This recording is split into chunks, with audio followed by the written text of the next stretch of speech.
Welcome to the Dark Mysteries podcast, where we tell dark and mysterious stories. If you like the dark and mysterious, hit that like and subscribe button to help support the channel. Today, we're going to unfold a truly perplexing story for you. The vanishing of 15-year-old Emanuela Orlandi. Right. From the very heart of Vatican City, way back in June of 1983. It's a story that, even after all this time, 40 years, it feels more like some kind of dark fiction than a real case file. It really does. And the setting, I mean, the Vatican, it's almost paradoxical, isn't it? The symbol of faith, of order, becoming the backdrop for something so unsettling. Exactly. You have to picture Emanuela, just a teenager, living right inside the Vatican walls because her dad worked there. Her brother, Pietro, he described it like this small village, super safe. Like a bubble, almost. Totally. They even use the Vatican gardens like their own backyard. It paints this picture of complete security. Which makes what happened next, well, it makes it all the more shocking. It absolutely shatters that image, that feeling of sanctuary. Yeah, it does. To think a young girl could just vanish. From there. From inside, essentially. It suggests that whatever forces were involved, they were significant. And maybe, just maybe, operating right there within those walls. So, the date, June 22nd, 1983. That's key. Right. Emanuela had a regular music lesson, Piazza di Santa Apollinare in Rome. Standard routine. Just a normal day. But it's after she leaves that lesson. Yeah. That's when everything just goes dark. We know she made a phone call, right, after class, to her sister. Yeah, and she mentioned something kind of intriguing. This job offer, distributing Avon flyers. Just think about that for a second. An ordinary call talking about something so mundane like a part-time gig. And that becomes the very last time her family ever heard her voice. The final thread. It's chilling. But wait, there's more? Because she also apparently talked to a couple of friends at the bus stop. Oh, about what? About another possibility. A man offering her work. Like on a fashion runway. Wow, okay, so two potential offers floating around in those last moments? Exactly, two different paths. But the really unsettling part, she never got on that bus. Never made it home. It's like she just disappeared. Right there. Poof. Those two job things. Yeah. They create this real sense of unease, don't they? Were they real offers gone wrong? Or lures. Carefully set up. Exactly. Who was watching her? Who was waiting? Yeah. It immediately makes you question everything. So naturally, when she doesn't come home, her parents are terrified. They call her music teacher. They call the police. Of course. And bam, it's officially a missing person case. And there was an early lead, wasn't there? Something about a witness. Yeah, someone reported seeing a girl who looked like Emanuela getting into a green BMW near the school. For a moment, you think, okay, maybe. A concrete direction. But, like so much in this case, that green BMW, it just led nowhere. It became the first, really, of so many promising little clues that just fizzled out. Frustrating dead ends. A pattern that, well, it's defined this whole tragic story for the Orlandi family. Hope, then disappointment. Over and over. And then things get truly bizarre. The twists start coming. Right, the anonymous calls. Shortly after she vanished, the family gets a call. Someone calling himself the Americano. The Americano, yeah. And he puts forward this absolutely audacious theory. Completely wild. He suggests Emanuela was kidnapped, basically as a bargaining chip. To trade for Mehmet Ali Yaka. Mehmet Ali Yaka, yeah, the guy who tried to kill Pope John Paul II just a couple of years before. I mean, the leap there. Yeah. Connecting a missing teenager in Rome to international terrorism, the attack on the Pope.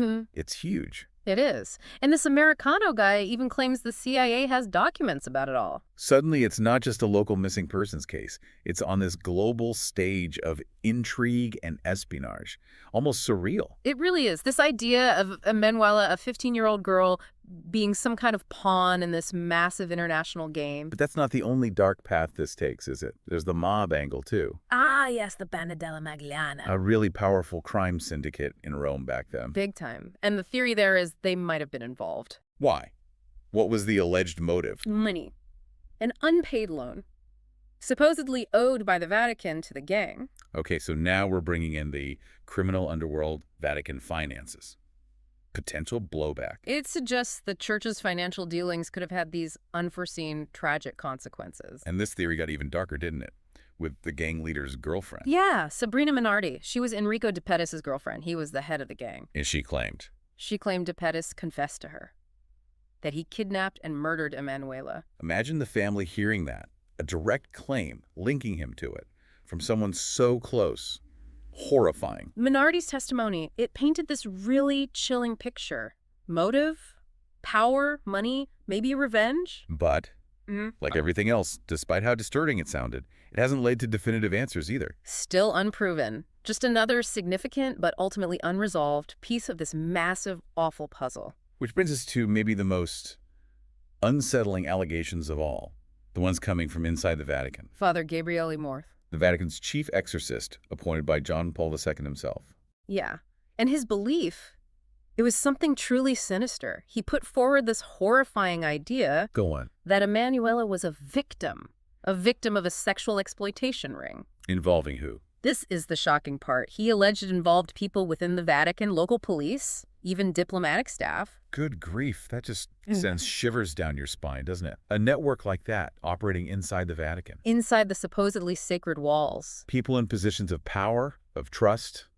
It's almost too much to comprehend. He even mentioned specifics like organized parties Yeah. and a Vatican gendarme acting as a kind of recruiter. A recruiter. Just terrifying. Yeah. Abuse and betrayal, potentially the highest level. It's incredibly hard to process. And, as the years dragged on, decades, the search for Emanuela just became this agonizing cycle for her family. Constant ups and downs. Exactly. Investigations launched, lots of noise, tips coming in, glimmers of hope. Only for it all to lead back to a dead end. Yeah. Another wave of crushing disappointment. 41 years. Think about that. 41 years of not knowing. The sheer weight of that time, the uncertainty. And the fact that it's officially a cold case now.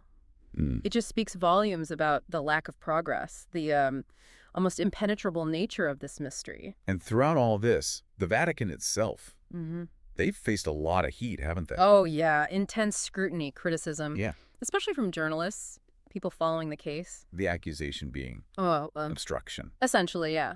That the Holy See has deliberately held back crucial information that could finally explain what happened to Emanuela. That there are secrets they're determined to keep buried. That suspicion just hangs heavy over the whole thing. Well, that perceived lack of transparency from such a powerful institution, it breeds suspicion, right? It erodes trust. Absolutely. It raises these fundamental questions about accountability, about how willing the church has really been to cooperate fully. You just find the truth. And there's another layer here, too, another possible connection. Mirella Grigori. Ah, yes. The other girl who went missing. Another teenager vanished in Rome just weeks before Emanuela. The timing is certainly suggestive. And the chilling theory linking them is that both girls might have fallen victim to the same presumed pedophile network. Operating within the Catholic Church. That's the allegation. Yeah. The proximity in time, the similarities, investigators had to consider it. The thought that both these young women might have been caught up in something so predatory, it's deeply disturbing. It points to maybe a bigger systemic issue. But despite all these leads, these theories, these connections, years and years of official investigation. Nothing. No definitive answers. We've seen inquiry after inquiry, DNA tests on remains found on Vatican property. Right. There was that discovery a few years back. Yeah, but it wasn't her. Yeah. Even parliamentary inquiries reopened. Still, Emanuela is missing. It's just a stark illustration how deeply entrenched this mystery is, how hard it's been to penetrate. It really highlights the challenges, doesn't it? When you have potentially powerful entities involved. The lack of concrete findings after so much effort. It's frankly astonishing. It screams either obstruction or just the devastating fact that crucial evidence is lost or hidden. Then, fast forward to March 2023, Pope Francis makes this cryptic remark. What did he say? He told Emanuela's brother Pietro and her mother, Emanuela is in heaven. She's in heaven. Wow. How did the family take that? Well, maybe it was meant as comfort, but for Pietro, it hit differently. It sounded like the Pope knew something definitive. Like it was confirmation of the worst. Exactly, and it made him desperate to meet the Pope privately, to ask him directly, but Meeting never happened. never granted, which just amplified the family's feeling of being stonewalled, left in the dark. That brief statement. Yeah. So much weight, so much ambiguity, Yeah. and denying the meeting. Yeah, that doesn't help build trust. And remember those torture tapes? That audio recording from way back, shortly after she disappeared? Italy. What about them? They resurfaced. Her father always believed, and Pietro still believes, that the horrifying screams on that tape are Emanuela's. Oh my God. Can you imagine grappling with that possibility? The sheer anguish and the authenticity. Yeah. Never definitively confirmed or denied. It just adds this layer of profound emotional distress. Or unanswered questions. What's on them? Why did they emerge? Why? No conclusion. And then, the most recent twist. Just this year, Pietro Orlandi brought forward new information. Right now. An absolutely astonishing possibility that Emanuela was held captive. In a convent in London. London. For how long? Until 1993, a full decade after she vanished. 10 years. Alive. Held in a convent. That's almost unbelievable. Right. And Pietro, clearly frustrated by the lack of investigation into this lead, he publicly named someone, Vittorio Baioni. Who is he? An ex-member of a terrorist group. Pietro named him as one of her alleged jailers. Wow.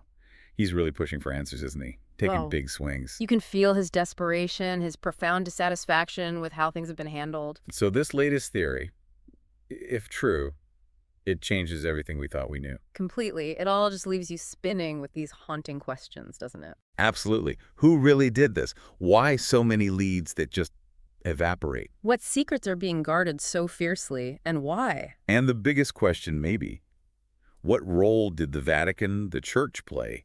Why this wall of silence? That silence really does speak volumes, doesn't it? It creates this vacuum. Filled with speculation, mistrust, and endless theories, some wilder than others. These are the questions that keep this case alive, that fuel the public fascination. And the families, well, their relentless search for truth. And you can't forget the heart of it all. Emanuela's family, their ongoing pain. 40-plus years of not knowing. Their search for closure, just for the simple truth. It continues. Their resilience is remarkable. Their dedication to finding out what happened, refusing to let her be forgotten. It's a powerful testament, isn't it? To family, to the need for justice, for truth, no matter how long it takes. No matter how hard the path. So, the disappearance of Emanuela Orlandi, it remains this dark enigma. A story just choked with conflicting accounts, shocking allegations, and that persistent silence from the heart of the Vatican. What do you make of this complex web of possibilities? What stands out to you as the most compelling piece of the puzzle? It's hard to pick just one, isn't it? Every thread seems to lead somewhere unbelievable. We'd love to hear your theories. We discuss new stories every Monday, so don't forget to hit that like and subscribe button, leave a comment, and tell us stories you think we should discuss in the future. See you next time on the Dark Mysteries Podcast.